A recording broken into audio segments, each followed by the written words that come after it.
Good morning साथियों। ज्ञान घर यूट्यूब चैनल में आपका स्वागत है। मैं लेकर के आया हूँ बिहार एसएससी का सेट 13वां है। 12 तक आप तक पहुँच चुका है ज्ञान घर के यूट्यूब चैनल पे। और मैं जो सेट लेकर के आ रहा हूँ, जो बिहार एसएससी का साइंस जो पोर्शन है, जनरल साइंस सामान्य विज्ञान, उसको लेकर के आ रहा हूँ। एक भी प्रश्न छूटने की जो है नहीं छूटेगी, इसकी गारंटी है। और गारंटी नहीं, यकीन भी है, अपने आप पे विश्वास भी है। जिस तरह से एग्ज़ाम हुआ बिहार दरोगा की, बीपीएससी टीचर वाला, जिसमें जो प्रश्न आया टकराया, इससे पूरा और कॉन्फिडेंस जग गया है। और पूरी एनर्जी के साथ मैं कह सकता हूँ, दावे के साथ कह सकता हूँ कि प्रश्न आएगा ही आएगा। तो आइए हम लोग जो है सेट, यानी मैं सेट के ही थ्रू आप तक ये पूरे कंसेप्ट के भी बताने का प्रयास करता हूँ। और जो भी संभावनाएं हैं, जो प्रश्न आने की संभावनाएं हैं, जो प्रश्न आ चुका है, वो सबको मैं सेट के अंदर ही लाता हूँ। 30 क्वेश्चन का सेट रहता है, फिजिक्स केमिस्ट्री बायोलॉजी मिल करके रहते हैं। ठीक है, तो आप देखिएगा, करिएगा तो बहुत अच्छा लेवल हो जाएगा, इसमें कोई डाउट नहीं। आइए हम लोग प्रश्न पे आते हैं। देखिए, पहला प्रश्न आपके स्क्रीन पे आया। क्या स्क्रीन पे है? कह रहा है महिला रोगाणु कोशिका जर्म सेल में गुणसूत्रों की संख्या क्या है। महिला रोगाणु कह दे, पुरुष रोगाणु कह दे, जिसमें गुणसूत्रों की संख्या जो होती है 23 पेयर्स ही होती है। कितनी होती है? जर्म सेल एक होता, सोमैटिक सेल एक होता, जर्म सेल। ठीक है ना? तो इसमें जो होता है आपका, जब जर्म सेल की बात कर दिया है तो आपका 23, इसमें अलग अलग किया है। तो क्या कीजिएगा, जर्म सेल हमारा 23 पेयर्स होता है। अनपेयर की बात करेंगे तो 46 हो जाएगा। क्या हो जाएगा? 46 हो जाएगा। तो 46 हो जाता है, क्या आता है इसका आंसर? 46 होगा। यही पेयर की बात किया जाता तो 23 पेयर होता, जिसमें से 22 पेयर जो होता है ऑटोजोम्स होता है। ऑटोजोम्स के भी नाम से जानते हैं हम लोग। और एक पेयर जो होता है, 1 पेयर, ये आपका सेक्स क्रोमोजोम होता है, नो डाउट। ठीक है, ये याद रखिएगा, सेक्स क्रोमोजोम।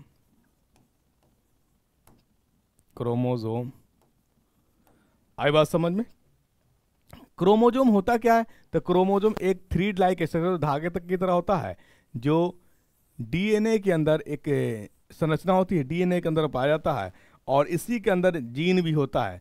जीन को हम लोग हेरिडिटी का यूनिट कहते हैं, आनुवंशिकता का इकाई कहते हैं हम लोग जीन को। तो यहां तक क्लियर हुआ होगा। चलिए आइए अगला प्रश्न में आते हैं हम लोग। चलिए दूसरा प्रश्न क्या करा? मटर के पौधे में डैश कैरेक्टर रिसेसिव होते हैं। अगर आप सेट 12 किए होंगे तो इसका क्वेश्चन जो है, इसका आंसर आप खुद ब खुद करेंगे। तो इसका आंसर क्या होगा, कमेंट करके मुझे जरूर बताइएगा। अगर सेट 12 कर लिए हैं तो बस उसमें से एक क्वेश्चन है यहाँ पे, आपको ये कंप्लीट हो जाएगा। अगर किए हैं ईमानदारी पूर्वक, तब वहाँ मैंने बता चुका हूँ हर एक चीज़। ठीक है, यहाँ पे याद रखिएगा कि मेंडल ने जो पी प्लांट को सिलेक्ट किया था, तो उसके 7 कैरेक्टर थे। कितने कैरेक्टर? 7 कैरेक्टर पे याद है। पी प्लांट्स में अगर पूछा जाए कि क्रोमोजोम कितना होता है, तो 14 क्रोमोजोम होता है। कितना होता है? 14 क्रोमोजोम होता है। गुणसूत्र 14 होता है, 14 गुणसूत्र होता है। अगर यही बात आपसे कर लेगा, क्या करेगा, कितना जोड़ी? तो 7 जोड़ी। ठीक है, आखिर पी प्लांट को ही क्यों सिलेक्ट किया गया? तो पी प्लांट को इसलिए सिलेक्ट किया गया कि ये ड्यूरेशन में कम था और लैंगिक जनन से प्रोड्यूस होता था, यानी फल जो आता था इसमें सेक्सुअल रिप्रोडक्शन लैंगिक जनन से होता था। इसीलिए मेंडल साहब ने पी प्लांट को सिलेक्ट किया। ठीक है, चलिए आइए अगला प्रश्न में आते हैं हम लोग। इनमें से कौन सा पुरुषों में पाया जाता है? तो इनमें से जो है वाई गुणसूत्र जो है पुरुष में पाया जाता है, महिला में XX, पुरुष में XY। ठीक है, चलिए आइए अगला प्रश्न में आते हैं हम लोग। देखिए क्या प्रश्न, निम्नलिखित में से किसमें सबसे अधिक मात्रा में एक्सॉर्बिक एसिड पाया जाता है? तो सबसे ज्यादा मात्रा में एक्सॉर्बिक एसिड जो है अमरूद में पाया जाता है। स्कॉर्बिक एसिड, जिसको विटामिन सी भी होता है, ये अमरूद में पाया जाता है। जो ऑप्शन दिया हुआ है, खजूर, अमरूद, मूंगफली, गेहूं, इसमें जो है सबसे ज्यादा आपका अमरूद में पाया जाता है, ये याद रखिएगा। ठीक, चलिए आइए अगला प्रश्न पे आते हम लोग। अमरूद जो है एंटीऑक्सीडेंट की भी काम करता है और बहुत अच्छा डाइजेशन के में भी हेल्प करता है। ठीक, चलिए अगला प्रश्न क्या आपका? अगला प्रश्न है, निम्नलिखित में से कौन सा ट्रिडोफाइटा का उदाहरण नहीं है, ट्रिडोफाइटा का उदाहरण नहीं है। तो ये देख लीजिए, देखिए ट्रिडोफाइटा जो होता है, पहले जानिए कि ट्रिडोफाइटा एक लुक लाइक प्लांट ही है। क्या है? प्लांट है जिसमें तना भी होता है, जड़ भी होता है, पत्ती भी होता है। ठीक, इसमें जो है जल और भोजन के संवहन के लिए, जल और भोजन के ट्रांसफर के लिए स्पेशल उत्तक भी होते हैं, स्पेशल उत्तक भी होते हैं। लेकिन इसमें जो फल होता है, फल आता है बेगर फूल के, बेगर फूल के, बगैर क्या? फूल के, ये याद रखिएगा, फूल के बगैर इसमें फल आते हैं, जिक लुक लाइका जिम्नोस्पर्म की तरह, जिम्नोस्पर्म की तरह। और इसमें जो ये पत्ती यानी तना भी है, स्टेम भी है, पत्ती भी है, लेकिन इसका जो कद होता है ट्रिडोफाइटा का, प्लांट्स का, वो छोटा होता है, और जिम्नोस्पर्म में जो कद होता है वो बड़ा होता है। ये याद रखने वाली बात है। ठीक, और इसमें जो आने वाला है फ्यूनेरिया नहीं आएगा। आंसर क्या होगा? फ्यूनेरिया। ये सब ट्रिडोफाइटा का है। ट्रिडोफाइटा का फ्यूनेरिया जो है ये आपका मॉस का है। किसका है? मॉस बोले तो ये काई का है। फ्यूनेरिया क्या है? काई वाला है। बाकी आपका इक्विसिस्टम, आपका इक्विस्टम है, स्लेजेनिया है और टेरिसा, ये सब जो है आपका ट्रिडोफाइटा का एग्जाम्पल है। और फ्यूनेरिया जो है ये मॉस का एग्जाम्पल है। आपका जो पूछा कि नहीं है तो आपका आंसर हो जाएगा फ्यूनेरिया, ये नहीं है। ठीक, आइए अगला प्रश्न में आते हैं हम लोग। अगला प्रश्न क्या करा? देखिए, निम्नलिखित में से कौन सा इमल्सन का एक उदाहरण है? इमल्सन का एक उदाहरण है दूध। एक इमल्सन यानी दो तरल पदार्थ मिक्स होते हैं, उसी को हम लोग इमल्सन कहते हैं, उसी को पायस भी कहते हैं। ठीक है, तो ये आपका उदाहरण है आपका दूध, इमल्सन। ठीक, आइए अगला प्रश्न। दूध और किसका किसका मिश्रण होता है? दूध में कार्बोहाइड्रेट भी पाया जाता है, प्रोटीन भी पाया जाता है और विटामिन भी पाया जाता है। याद रखिएगा, इसीलिए दूध को हम लोग मिश्रण कहते हैं, शुद्ध नहीं कहते, ये अशुद्ध है। क्या है? कई चीजों का मिश्रण होता है ये। ठीक, आइए 7 नंबर क्वेश्चन क्या करा? लैक्टिक अम्ल सामान्यता में डैश में पाया जाता है। तो लैक्टिक अम्ल दूध में पाया जाता है, और यही दूध जब दही बनेगा तो ये लैक्टोबैसिलस के यानी बैक्टीरिया के कारण, और इसका जो पीएच होगा, इसका पीएच जब दूध से दही बन जाएगा तो ये एसिडिक हो जाएगा, और एसिड तो है ये, इसका जो पीएच होगा दूध के पीएच से क्या होगा? ज्यादा होगा। दूध के पीएच से क्या होगा? दूध का पीएच से इसका जो है ज्यादा होगा। किसका? दही का। ठीक, चलिए आइए अगला प्रश्न पे आते हम लोग।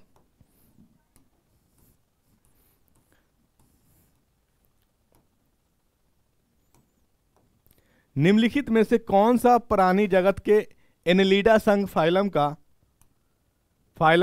उदाहरण है? फाइलम का उदाहरण है। तो ये देखिए, एनेलिडा जगत का जो है ये आता है केचुआ। कौन आएगा? केचुआ आता है एनेलिडा में। एनेलिडा फाइलम एक डिवीजन है। ठीक, इसमें एनेलिडा में जो आने वाला होता है, जिसमें आने वाला शरीर का जो होता एक क्या कहते हैं, खंडनुमा शरीर होता है। दूसरी बात की वो मडी एरिया में रहना पसंद करता है, दलदली एरिया में। ये एनेलिडा का ये खास विशेषता है। जो उस तरह से आप डाइवर्सिटी में जब चैप्टर में पढ़े होंगे तो वो चीज़ें नहीं पढ़े होंगे, तो हम ये जान लेते हैं कि एनेलिडा में आने वाला जो होगा, जो भी जंतु होगा उसका शरीर जो होगा क्या कहते हैं, वो हार्ड कैल्शियम कार्बोनेट का बना होगा, और क्या कहते हैं, खंडदार द्वार। कैसा होगा? खंडदार द्वार होगा। और ये जहाँ रहने वाला होगा, या कहाँ रहेगा, ये डमी एरिया, मतलब दलदली एरिया में रहना ये पसंद करेगा, दलदली एरिया में रहना पसंद करेगा। ठीक, चलिए आइए अगला प्रश्न में आते हम लोग। देखिए क्या है, कुछ प्रश्न इंग्लिश में भी है, इसको देख लें, घबराएंगे नहीं। What are the projection of varying length क्या protruding out of an amoeba's body which can appear and disappear known as. देखिए कहने का मतलब क्या है, एक प्रोजेक्शन यानी जो होता है एक लेंथ लाइक होता है, अमीबा में पाया जाता है, जिसके कारण वो क्या करता है, फूड लेता है, मूविंग करता है, लेकिन वो परमानेंटली नहीं होता, अपीयर उपस्थित होते भी है और अनुपस्थित भी होते हैं। उसे हम लोग कहते हैं सीडोपोडिया, झूठा पैर। क्या कहते हैं? सीडोपोडिया, झूठा पैर कहते हैं। ये अमीबा में पाया जाता है। आपसे पूछा जाएगा प्रश्न क्या कि अमीबा फूड किसके द्वारा लेता है, तो याद रखिएगा सीडोपोडिया के द्वारा। किसके द्वारा? सीडोपोडिया के द्वारा लेता है। अगर आपसे पूछा जाएगा, क्या पूछा जाएगा कि अमीबा जो है भोजन कहाँ पचाता है, तो अमीबा ले जाकर के भोजन किसको देता है? भोजन रसधानी को, फूड वैक्यूल्स को, और यहीं पे भोजन पाचन होता है। भोजन रसधानी फूड वैक्यूल्स, फूड वैक्यूल्स। ठीक है, ये याद रखिएगा, फूड वैक्यूल्स। ठीक, चलिए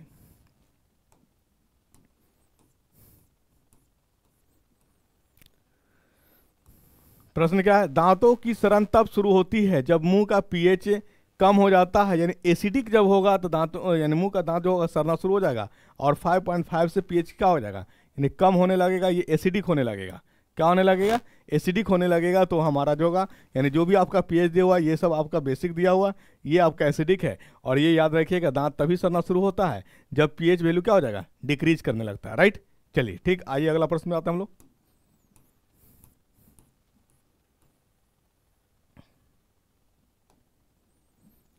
इनमें से कौन सा पारिस्थितिकी का एक जैव घटक होता है, तो ये है आपका कवक, जो इकोसिस्टम में जैव घटक होता है। ये आपका कह रहा है जैविक, जैव घटक मतलब लिविंग, ठीक। आपका कार्बनिक पदार्थ ये नॉन लिविंग है, आर्द्रता ये नॉन लिविंग है, सूर्य प्रकाश ये नॉन लिविंग है। लिविंग की बात किया है तो ये कवक है आपका, ठीक है, इकोसिस्टम। चलिए आइए अगला प्रश्न में आते हैं हम लोग।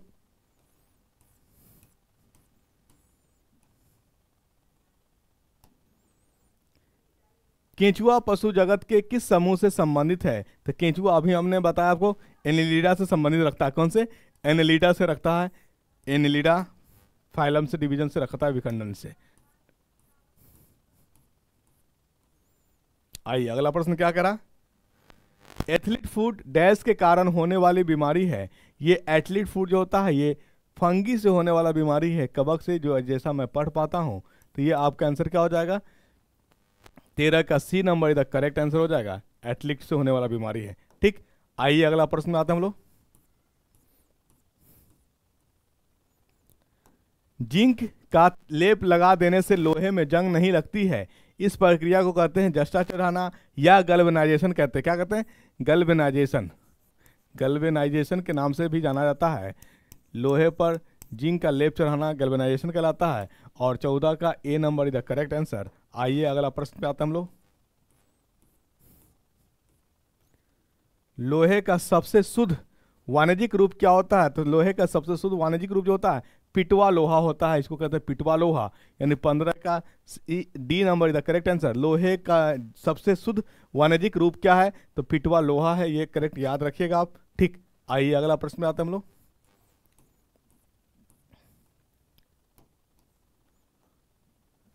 ढलवा लोहे में कार्बन का प्रतिशत कितना होता है, तो ढलवा लोहे में कार्बन का प्रतिशत 2.1 से लेकर के 5.5 तक होता है, यानी 5 तक, सॉरी 5 तक होता है। तो आपका आंसर क्या हो जाएगा, 3। 2.1 नहीं है तो 3 से लेकर के 5 तक ये प्रतिशत ढलवा लोहे में कार्बन के प्रतिशत ये पाया जाता है, ठीक। चलिए आइए अगला प्रश्न में आते हैं हम लोग। मैग्नेटाइट है, तो मैग्नेटाइट एक लोहे का ओर है, लोहे का ओर है, लोहे का एस्क है। इसका फॉर्मूला होता है Fe3O4, आपका बी नंबर इधर करेक्ट आंसर होगा। मैग्नेटाइट अगर आपसे पूछा जाए तो क्या बोलिएगा, ये लोहे का एस्क है, ओर ऑफ आयरन है, और इसका फॉर्मूला क्या होता है Fe3O4, ये याद रखिएगा, ठीक। आइए अगला प्रश्न में आता हम लोग।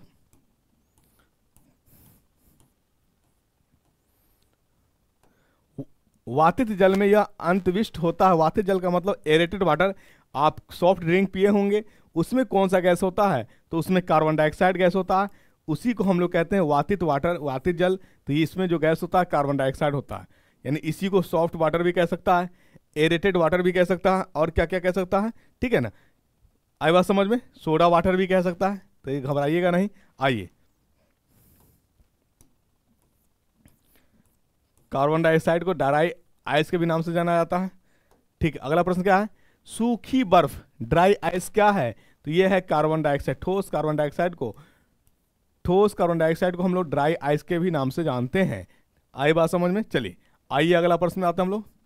और कार्बन डाइऑक्साइड को का यूज आग बुझाने में भी किया जाता है। क्यों किया जाता है, क्यों, ये भारी होता है और ऑक्सीजन का संपर्क तोड़ने का बहुत बड़ा कारक होता है। ऑक्सीजन से उस जले हुए पदार्थ का जो जल रहा है उसका ऑक्सीजन से संपर्क तोड़ने का काम करता है कार्बन डाइऑक्साइड, इसलिए आग बुझ जाती है, ठीक। आइए, अम्ल वर्षा किसके कारण होती है, तो अम्ल वर्षा सल्फर डाइऑक्साइड और नाइट्रोजन डाइऑक्साइड के कारण होती है। जो ऑप्शन दिया हुआ इसके अकॉर्डिंग आंसर क्या हो जाएगा, SO2 and NO2, sulphur dioxide and nitrogen dioxide, ये करेक्ट आंसर। आइए, हाइड्रोजन की खोज किसके द्वारा की गई थी? हाइड्रोजन की खोज कैवेंडिश के द्वारा की गई थी, कैवेंडिश के द्वारा की गई थी, ये याद रखिएगा। और हाइड्रोजन का 3 आइसोटोप्स है समस्थानिक, कौन कौन? प्रोटियम, ड्यूटियम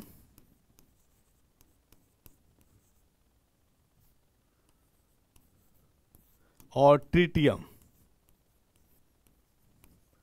ठीक है, 1 0 यहां पे न्यूट्रॉन, यानी इकलौता है पूरे केमिस्ट्री में, पूरे तत्व में इकलौता हाइड्रोजन प्रोटियम है जिसमें न्यूट्रॉन नहीं होता है, बाकी सब में न्यूट्रॉन होता है। ड्यूटियम में 1 न्यूट्रॉन होता है और ट्रिटियम में 2 न्यूट्रॉन होता है, प्रोटियम में 0 न्यूट्रॉन होता है, ये याद रखिएगा। यहीं पे हम बात कर ले बॉयल्स लॉ की, तो बॉयल्स लॉ ने एक संबंध दिया था, रिलेशन बताया था, किसके बारे में?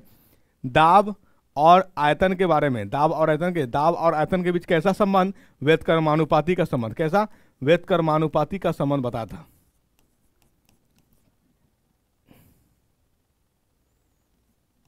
व्यतकर्मानुपाती का, ठीक। और चार्ल्स लॉ है, ये आयतन और ताप में संबंध बताया था, कैसा? समानुपाती का। कैसा? समानुपाती का, ये याद रखिएगा। यानी चार्ल्स लॉ ने आयतन और ताप में संबंध बताया था समानुपाती का, और बॉयल्स लॉ ने दाब और आयतन के बीच संबंध बताया था व्यतकर्मानुपाती का, ठीक।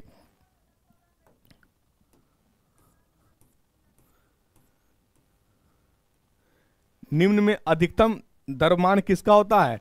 तो अधिकतम द्रव्यमान जो होता है ये न्यूट्रॉन को होता है। 22 का C number is the correct answer. निम्न में अधिकतम द्रव्यमान किसका है? तो ये न्यूट्रॉन का है, neutron is the correct answer. आइए,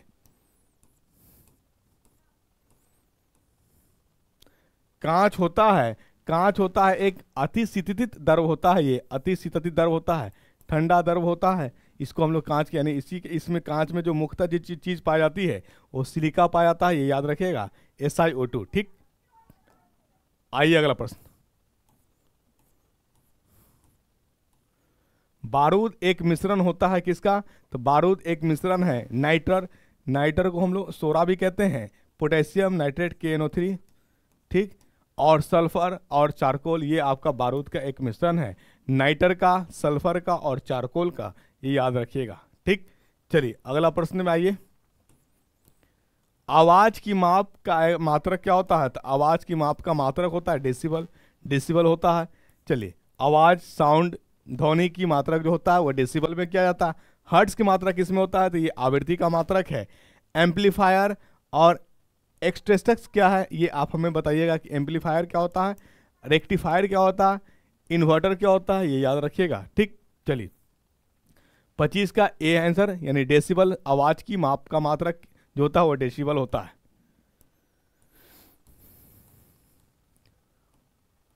रेडियो की ट्यूनिंग के लिए प्रयुक्त घटक मूलतः एक होता है, यानी क्या होता है? ये संघनक होता है। रेडियो की ट्यूनिंग मतलब जो आवाज मिक्सिंग किया जाता है, आवाज को फ्लैक्चुएट किया जाता है, आवाज को प्रोड्यूसिंग किया जाता है, उसी को हम लोग ट्यूनिंग कहते हैं। और इसका जो आंसर हो जाएगा संघनक आंसर हो जाएगा, कॉन्डेंस या कंप्रेस जिसको कहते हैं आप, this the answer is the correct answer, ठीक। आइए अगला प्रश्न पे आते हैं हम लोग। डिश धारा को आवृत्ति डैश होती है, तो डिश धारा की आवृत्ति जो होती है वो 0 फ्रीक्वेंसी यानी 0 हर्ट्ज होती है। क्यों ऐसा होता है? क्योंकि डिश धारा जो होता है एक ही दिशा में गमन करती है, इसीलिए यहाँ पे जो आवृत्ति होगा, फ्रीक्वेंसी जो होगा वो 0 हर्ट्ज के बराबर होगा। यहीं पे आपका प्रत्यावर्ती एसी की बात किया जाता है, तो एसी में जो होता है वो दिशा बदलती रहती है, और इसमें जो एसी का जो आवृत्ति होता है, फ्रीक्वेंसी होता है, ये 50 हर्ट्ज होता है। कितना होता है? 50 हर्ट्ज होता है। ऐसा क्यों? 50 हर्ट्ज का क्या मतलब? यानी 1 मिनट में प्रत्यावर्ती धारा जो है एसी करंट 50 बार डायरेक्शन को चेंज करती है, ये याद रखिएगा। यही कहलाता है 50 हर्ट्ज, यानी एसी में 50 हर्ट्ज और डीसी में 0 हर्ट्ज, ठीक है। चलिए आइए अगला प्रश्न क्या है। निम्नलिखित में से कौन सी विद्युत चुंबकीय तरंग नहीं है? तो चुंबकीय तरंग जो है नहीं है वो कैथोड रे नहीं है, याद रखिएगा, कैथोड रे नहीं है। आपका एक्सरे है, रेडियो वेव है, इंफ्रारेड है, ये सब आपका चुंबकीय है। यहीं पे आपका प्रकाश की बात कर देता तो प्रकाश भी है। यहीं पे आपका बात कर देता अल्ट्रासोनिक की, तो अल्ट्रासोनिक वेव भी है आपका।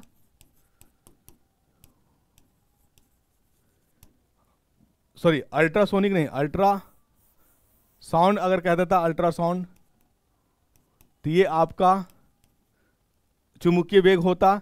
इलेक्ट्रिसिटी की बात करता तो ये चुंबकीय वेग होता। ठीक है, यहीं पे आपसे अगर बात करते हैं साउंड की, ध्वनि की, तो ये नहीं होगा। कैथोड रे की नहीं होगा। कैनाल रे की बात कर देता तो ये भी आपका नहीं होता, ये याद रखिएगा। ठीक, अल्फा रे की बात करता, बीटा की बात करता तो ये सब में चुंबकीय गुण नहीं पाया जाता है, ये याद रखिएगा। ठीक, चलिए आई बात समझ में कि नहीं आई? निम्नलिखित में से कौन सी विद्युत चुंबकीय तरंग नहीं है? तो कैथोड रे नहीं है, ये सब चुंबकीय तरंग है। यानी आर रे का मतलब रेडियो वेव, ठीक है, विजुअल, ठीक है, इंफ्रारेड,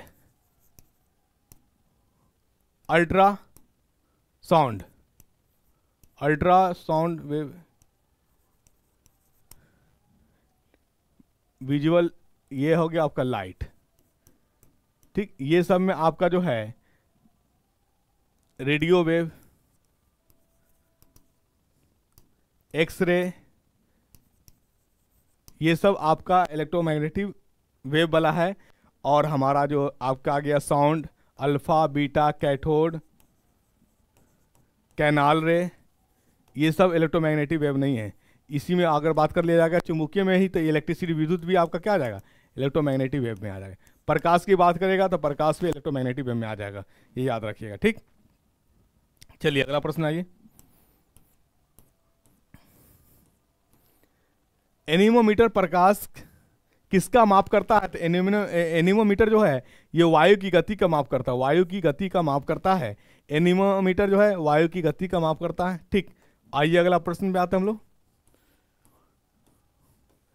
प्रत्येक गर्म वस्तु से डैश का उत्सर्जन होता है। तो प्रत्येक गर्म वस्तु से जो है इंफ्रारेड मतलब अवरक्त किरणें का होता है, इंफ्रारेड का ही प्रोड्यूस उत्सर्जन होता है।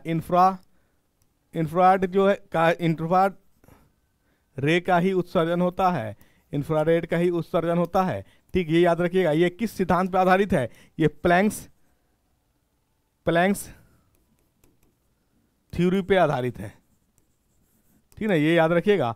प्लैंक्स यानी प्रत्येक गर्म वस्तु जो है ये इंफ्रारेड यही अवरक्त किरणें उत्सर्जन करता है। और ये प्लैंक्स थ्योरी मतलब प्लैंक्स सिद्धांत पर आधारित है, ये याद रखिएगा। और इसी 30 क्वेश्चन के साथ ये सेट होता है कंप्लीट, यानी 13वां सेट आपका हुआ कंप्लीट। लगातार ज्ञानकर यूट्यूब चैनल से बने रहे, साइंस का बहुत अच्छा लेवल हो जाएगा।